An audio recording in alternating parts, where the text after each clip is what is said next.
Travis, tell us what's going on with League of Legends this week.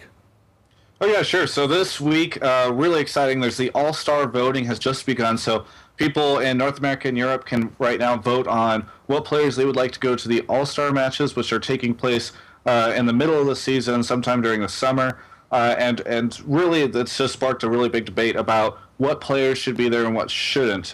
You could actually vote on your favorite player once a day over at the LOL Esports site, lolesports.com. There were some initial bugs that came out first whenever the stuff first went up. Some people were missing from the list. Some people, like Chaos, shouldn't have been on it. But those were resolved pretty quickly. There were also some concerns about being able to vote an infinite amount of times by clearing your cookies and cache. Although Riot has released an official statement, this is Dustin Beck, their VP of Esports over on Reddit, saying that they've, quote, "We've enabled some restrictions that will prevent multiple votes from being counted. Even if it looks like you're committing multiple votes by clearing cookies, etc., they aren't being aggregated that way." So anyway, this event's going to be taking place over in China. And, there's been an unofficial announcement. Basically, we've heard a lot of different things. It's pretty much known now, Riot hasn't really denied it, that whatever region wins the All-Star match will also be getting an extra spot for the World Championships for their region at the end of the year. And it's been kind of interesting because now it's sort of sparked a debate because a lot of the way that this has been marketed has been, well, vote for your favorite player. But then there's also the concern of like, well, maybe we should vote and try to get the best team in. There's been some discussion about whether or not even the community itself should be allowed to have such control over this or others shouldn't. But either way, even some pro players have come out and said, don't vote for me, vote for this person instead because they're better.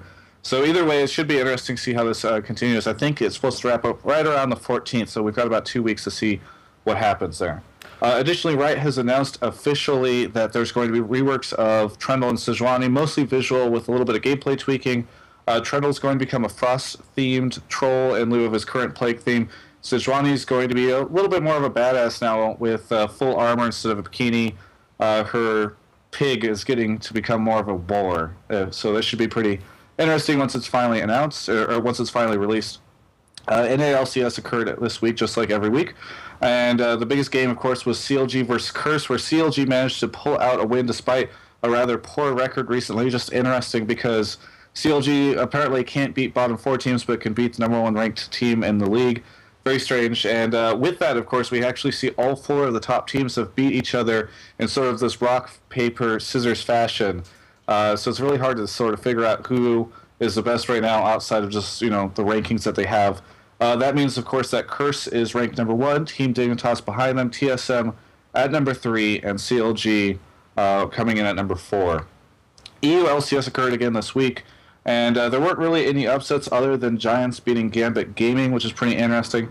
EG, of course, had a bye, and that meant that Krepa was the analyst at the desk, providing a lot of great insight for everyone interested in that. The SK Gaming right now is, they've played one more game than EG, so they're ahead at #3, EG at #4, and Fnatic leading right now 15-3, and Gambit right behind them at 13-4. Over in China, OMG managed to beat the previously undefeated IG, meaning that Team We, formerly World Elite, and IG are now tied for first place. Last night, OGN began again, and we have MVP Blue beating out Najin Sword pretty handily, 2-0. CJ Intis Frost and SKT1 went 1-1. Finally, to wrap up our global tournament news for League of Legends, we've got Week 11 of the GPL TPA finally defeated. Singapore Sentinels ended their 21-game win streak. Again, Week 11, so no longer undefeated. Congrats to Singapore Sentinels for taking down the Titans. Finally, there were some big roster and team changes this week. Quantic Gaming actually reacquired challenger team Cloud9. This is, they've brought them back into the organization now that Quantic has reemerged as an esports organization themselves. Team Captain Hai has said that the team will be moving into a team house in order to prepare for their chances to get into the LCS in just a couple of weeks. Prawley has replaced Chuper, Prawley formerly on a team with Lotta Mortis. He was on Reflex and I think also Legion last year, and so now he's coming in to replace Chuper after Chuper's somewhat poor performance in the LCS so far, so he'll be the new mid lane player for Complexity Gaming.